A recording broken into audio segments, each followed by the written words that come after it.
Hello everyone and welcome to this video. In this video I'm going to do my third beam example, and I'm considering a beam which has a distributed loading on it, so I can illustrate to you how you are supposed to handle this.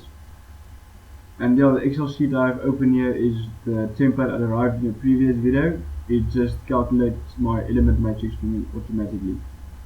So yeah, this is the problem I'm going to solve. Let's say I have 1, 2, 3 nodes with the node in the middle, because that is where I want my displacements, my vertical displacement, and my section properties are given here. So yeah, let's get started with this. I have made a video where I describe the theory behind my distributed loading. I will put a link to that in the description so you can see how that is supposed to be handled. So yeah, let's get started with the problem. My Young's modulus are given as 200, E9, I is 10 or 8, 10 to the minus 5, and the length of each element, because my first element will be from node 1 to 2 and my second will be from node 2 to 3, will be 5 meters. And there's my matrix. So I'm going to start with k element 1 equals, and that will be that matrix over there.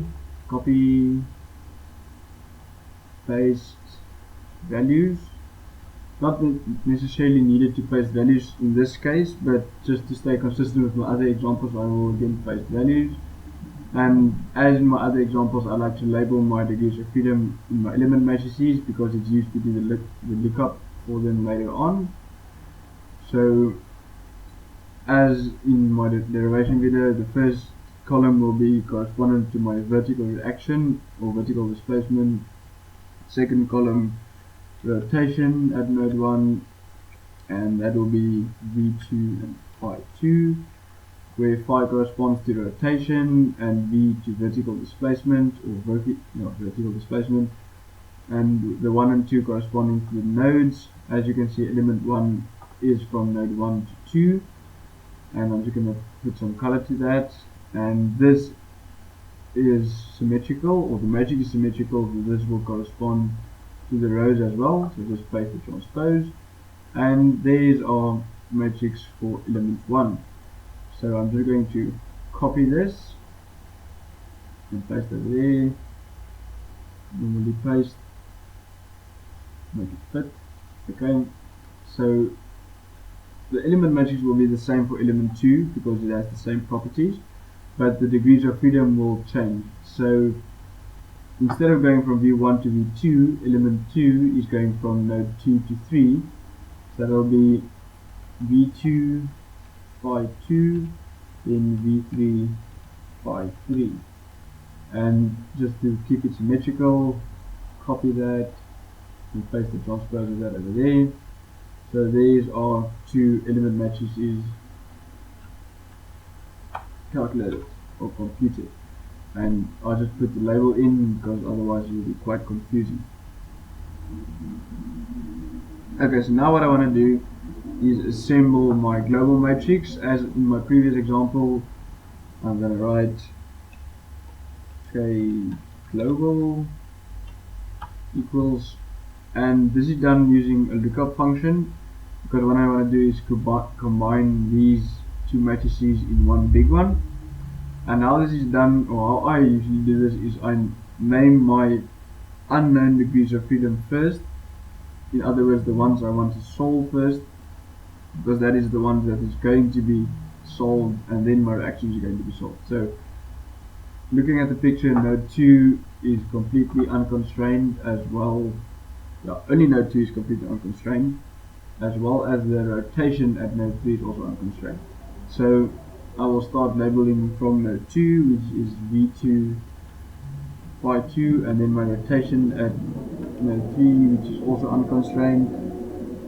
And then comes my fixed degrees of freedom, which is both at node 1 and my displacement at node 3. So that's V1 phi 1 is unconstrained, as well as my vertical displacement at node 3. Again, put some color into it, because then I know which is my labels and which are my entries in the matrix. Again, paste the transpose. And what I want to do now is do a simple or a lookup function which is combining these two and these two. And this is done as follows: equal if error, and then the value will be VLOOKUP. Lookup value will be the row index. Array will be that array for element 1. Column index will be match. And the value will be the column index. And then lookup array is that. Match type should be exact. And my VLOOKUP match should also be exact, which is false there. You close it, comma, and my if error should give me a 0 if the value is not found in that element matrix, because that happens a lot when these two indices are only in one of the two elements. Then all that is left is to fix my values, because when I want to drag these for my global matrix, the references must stay constant. So my row index will always be in column C, so I put a $ in front of that. My column index will always be in row 48, so I fix that as well. And my array is supposed to be the same throughout, so just press F4 and it fixes all of them. Okay, so that is for element 1, my entire statement. And now I need to do this for element 2, so I just select the whole statement, say copy, Control C, and plus it again over there. And all that is needed to change is my references to the second element matrix. So backspace and select that, press F4, then it fixes it all again. And then the top one will be there, press F4, and then that's also fixed. And yeah, this is basically it. This is my lookup index function for my global matrix. So I press enter, and then I just drag it simply to the right and then down, and there it is. This is my global matrix. And then I want to assemble my force vector, because the general equation for solving a stiffness method, the stiffness method, is the force vector is equal to the stiffness matrix multiplied by the displacement vector. Now, since we have a distributed loading, we will have to use the effective nodal forces. So we want to reduce this distributed loading to only nodal forces, because the only loadings or only places where we can apply loadings is at our nodes. So we have to reduce this distributed load to our nodal forces. And this is done by using either hand calculations or using a table or any other sort of method. Now the one I use is as follows. I'm just going to type nodal forces, maybe make it a bit bold so you can see. Okay, so as you can see, I'm just going to bring this down a bit. So this is a uniformly distributed load, so we're going to look for a uniformly distributed loading table. So this is going to be it. I'm going to copy one into here. This is the one I use usually, because the effective nodal load is the same as the fixed end reactions of the same loading condition. So this illustrates the top graph for the moments and the bottom one for the vertical forces. Okay, so using those formulas, I can just compute as follows. My W is equal and my L is also equal. Capital L. That will be Newton per meter, and the L is going to be meters. Always remember to stay constant with your units. I always work in Newton meters when using this method. You can use different units, but it's always better to just stick to the simple units or the basic SI units. Okay, so this will be 30,000 kilonewtons, and the length of each element will be 5 meters. and then using those formulas provided there, my vertical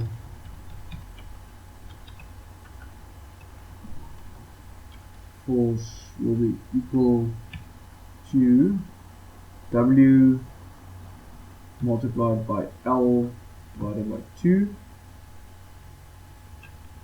and I'm going to write force is acting downwards just as an indication, because this file will be uploaded to a Google Drive with the link in the description, so you can have a look at it. So for future reference you can know this force is acting downwards.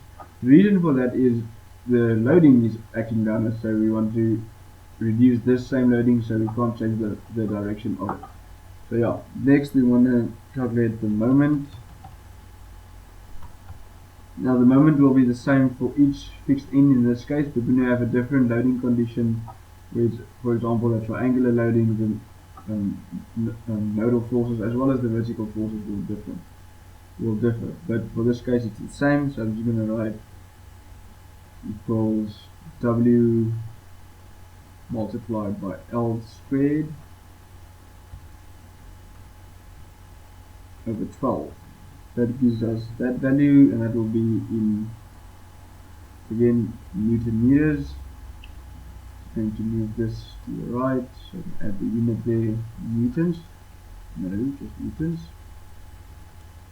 So yeah, that is our nodal forces for the distributed loading, and these can be used now to solve or continue with our equation or our solution of the problem.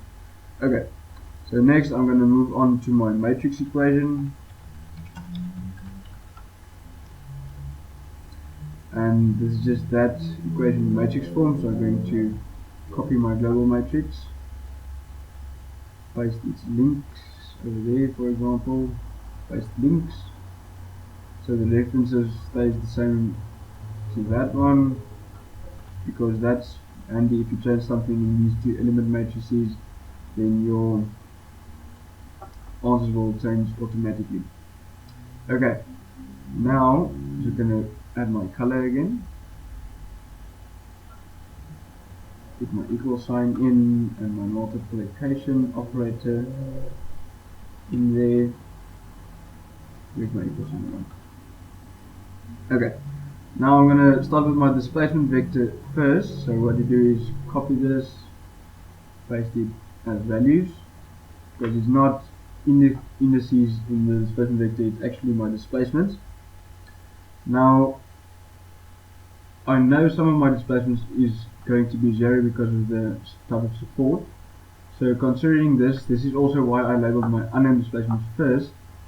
So the bottom part of my displacement vector will be 0, and as you see, the rotation and displacement at node 1 will be fixed, so that will be 0 from there on, as well as my vertical displacement at node 3 is also 0. Okay, so the only displacement I need to solve is those three. And then what I need to do to complete this equation is assemble my force vector. Now I'm going to start with the bottom part of it because that will be my reactions, but this will actually be an equation in itself because I have to add the applied loading to the reactions as well as the reactions themselves. So I think it's better if I just move this up a bit, which will give me a bit more space. So we're going to put plus signs in there as well, plus signs, because this will be my reactions, and this will be my applied loadings. Okay, so firstly the reactions at node 2 will be 0 because there is no reaction, so I can 0 those, and the reaction at node 3 due to the moment will also be 0. And then vertical 1 will be a vertical reaction at node 1, and also a moment reaction at node 1 and a vertical reaction at node 3. And then for our applied loadings, the vertical at node 2 we will have just the vertical of the applied loading, so I can say that is equal to the vertical force, and will be actually times -1 because the force is acting downwards and we are taking positive as upwards at the moment.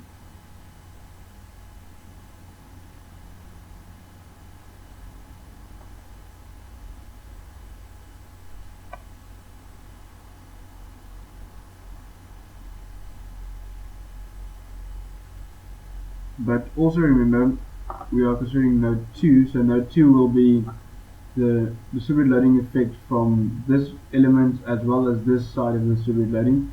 So it will be this value added that value. So multiply by -1 as well. Then you get -150,000, which is the downwards loading at node 2. I'm just going to repeat again. It is the effective nodal loading from this element's distributed loading, which is downwards there, and that element's distributed loading downwards there. Okay, moving on, my rotation at node 2 will be the rotation from element 1 as well as the rotation from element 2, and this is going to be, I'm going to start with element 1 equals to that moment. For element 1, the moment will be acting in this direction. I hope you can see this, which is anti-clockwise at node 2 because it's acting downwards there. Anti-clockwise at node 2, that will be positive. So plus the moment added with the effect from this side, that will be negative again because it was acting in the clockwise direction at node 2, so plus minus that value, and that will give us a good 0 because they will effectively cancel each other out. Now the rotation at node 3, the downwards distributed loading will be in an anti-clockwise direction, which will be equals to the moment, and it will make it positive. For the vertical reaction at node 1, it will just be this side of the distributed loading because there's no loading this side, so it will just be equals to minus the vertical force because it's acting downwards. Moment reaction at 1 will be the moment value, only one of them, and this will be in a clockwise direction, so it has to be multiplied by -1 to get the correct sign. And then vertical 3 will be the same as vertical at 1, that is just minus the vertical down force. Okay, hopefully this is clear to you. If you have any questions, feel free to ask in the comment section below. Okay, now what we want to do is solve this equation. So what we want to do is do some matrix calculations. I'm just going to put in some theory as well, just to explain what we are going to do. Let me just copy from this side to this side so you can see the theory. Okay, this is just basic theory. This is the equation as we have it currently. I'm just going to color code my parts of my global matrix as shown here. My D2 is my known displacements and D1 is my unknown displacements. So unknowns is there, that is a 3, so it will be symmetrical, so that first 3 will be pink ones, those 3 will be that color, that is a green, and that is blue. Let's make it blue. It's blue. Okay, so this is what it looks like, and this is the type of equation, or the equation which we are going to solve. For the first one, it's the top equation. We have to compute the unknown displacements, and when you simplify that equation a bit and wrap it around, you get D1 equals the inverse of the green part of the matrix multiplied by the first part of my known applied forces minus by that part of my global matrix divided by the known displacements. Now, as our known displacements are 0, this term will disappear, and also dot. So then I'm going to calculate my displacements. This is done as follows: copy, paste, Put my equal sign there.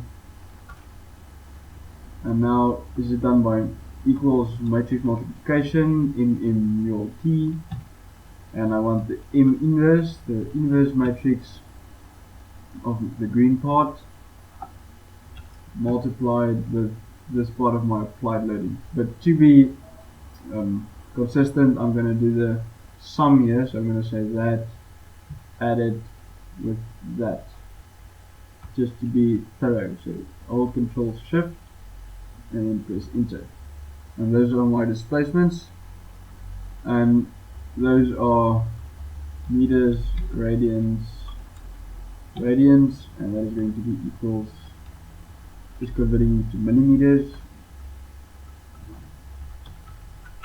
multiplied by 1000. Okay, now next we want to solve our reactions,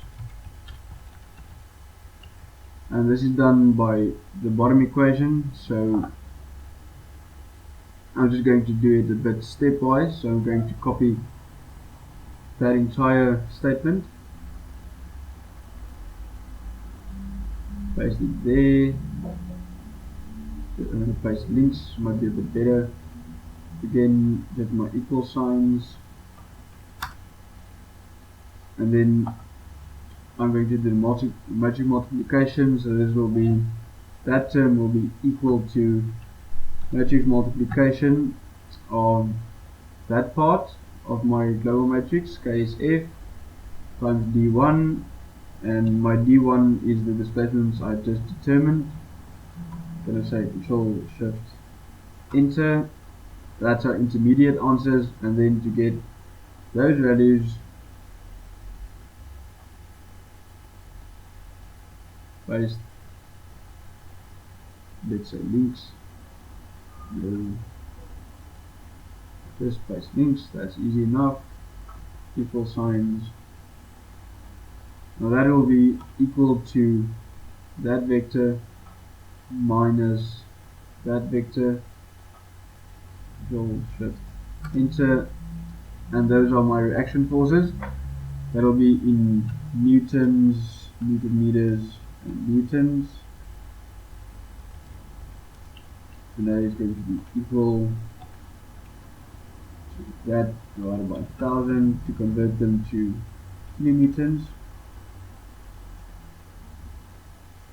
And this one will just be kilonewton meters.